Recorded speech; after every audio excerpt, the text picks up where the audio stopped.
নতুন রেসিপিতে আপনাদের স্বাগত। আজকে আমি আবার একটা অন্যরকম রেসিপি নিয়ে এসেছি। আজকে আমি করে দেখাবো এই তিল বাটা, সাদা তিল বাটা। এই বর্ষার সময় যদি এরকম সাদা তিল বাটা দিয়ে ভাত খাওয়া যায় গরম গরম, এক ভাত অনাসে খাওয়া হয়ে যায় আর মুখে স্বাদও ফিরে। তার জন্য আমি নিয়েছি এই যে এক বাটি সাদা তিল, আর এখানে নিয়ে নিচ্ছি পেঁয়াজ কুচি, শুকনো লঙ্কা, কাঁচা লঙ্কা, নুন, সর্ষের তেল। বিশেষ কিছু লাগবে না, কিন্তু অসাধারণ লাগবে খেতে। আমি উনুন ধরিয়ে কড়াই বসিয়ে দিয়েছি। তিলটা একটু ভেজে নেব, তিলটা একটু লাল লাল করে ভেজে নেব, তাহলে একটু সুন্দর গন্ধ আসবে। ওই গন্ধতে তিলটা খেতে খুব ভালো লাগবে।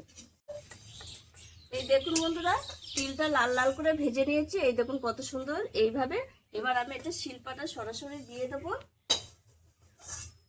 আর এখানে আমি কড়াইটা আবার বসিয়ে দিয়েছি। কড়াইয়ে দিয়ে দেবো সর্ষের তেল। এখানে কয়েকটা শুকনো লঙ্কা ভালো করে ভেজে নেব, আর তার সঙ্গে আমি কটা পেঁয়াজ ভেজে নেব। কটা পেঁয়াজ, একটু খানিকটা পেঁয়াজ কাঁচা দেবো আর খানিকটা পেঁয়াজ ভেজে নেব। এটা কিন্তু খেতে খুব সুস্বাদু লাগে তিল বাটাটা।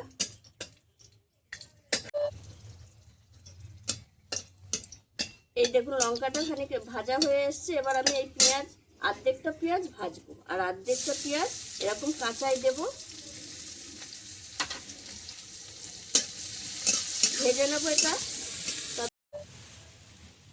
লঙ্কা পেঁয়াজ ভাজা হয়ে গেছে, এবার আমি নামিয়ে নেব। এরকম একটু একটু তুলে তুলে দেবো, তাহলে তেলটা ঝরে যাবে।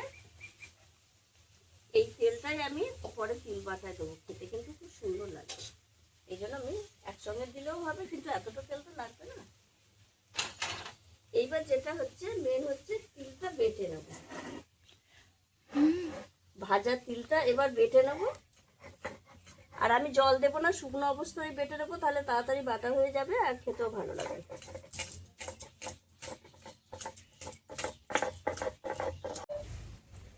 এই দেখুন বন্ধুরা, ভাজা তিলটা শুকনো অবস্থায় বেটে নিয়েছি, আর কত সুন্দর হয়েছে বাটাটা। আর কি সুন্দর একটা গন্ধ বেরোচ্ছে, অসাধারণ একটা গন্ধ বেরোচ্ছে। এবার আমি এই থালাতে তুলে নেব। পেঁয়াজ ভাজা শুকনো লঙ্কা এতে তুলে নিয়েছি। এবার আমি মাখবো। কি দারুণ গন্ধ আসছে, তিল ভাজা অসাধারণ লাগছে। মনে হচ্ছে এখনই ভাতটা খেয়ে নিই, গরম গরম ভাত। দারুণ লাগে, খেয়ে একবার দেখবেন আপনারা, অসাধারণ লাগে। এইবার তিলটা মেখে নেব। এই যে একসঙ্গে তুলে নিয়েছি, পেঁয়াজ ভাজাটা এখানেই আছে। আর এখানে আমি একটা শুকনো লঙ্কা, দুটো মতো শুকনো লঙ্কা একটু এর সঙ্গে হাতে এরকম একটু ভেঙে দিয়ে দেবো। কারণ যার যেরকম প্রয়োজন হবে সে তখন ভেঙে খাবে, তার জন্য বেশি দেবো না, দুটোই দেবো। আর এখানে পেঁয়াজ ভাজাটা তো রেখেই দিয়েছি। এখানে একটা কাঁচা লঙ্কা দিয়ে দেবো। কাঁচা লঙ্কার যেটা ফ্লেভারও সুন্দর আসবে, খেতেও ভালো লাগবে। আর দিয়ে দেবো যে কাঁচা পেঁয়াজ কুচি যেটা রেখেছি সেইটা দেব। দিয়ে দেবো এখানে স্বাদ মতো লবণ।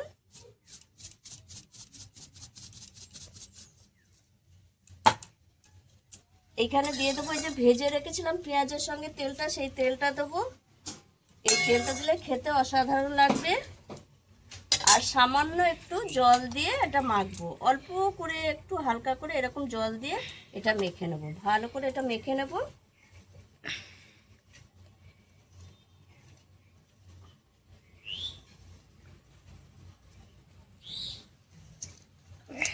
দেখুন বন্ধুরা, কত সুন্দর হয়েছে এই তিল বাটাটা, অসাধারণ লাগছে। দেখেই মনে হচ্ছে এখনই ভাত খেয়ে নিই, এক থালা ভাত।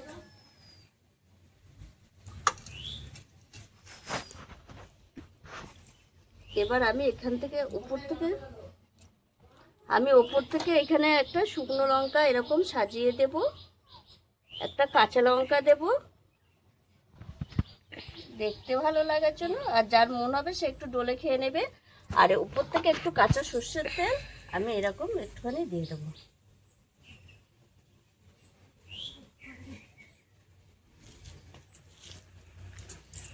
আপনারা এইভাবে একবার, খুব সহজ পদ্ধতি।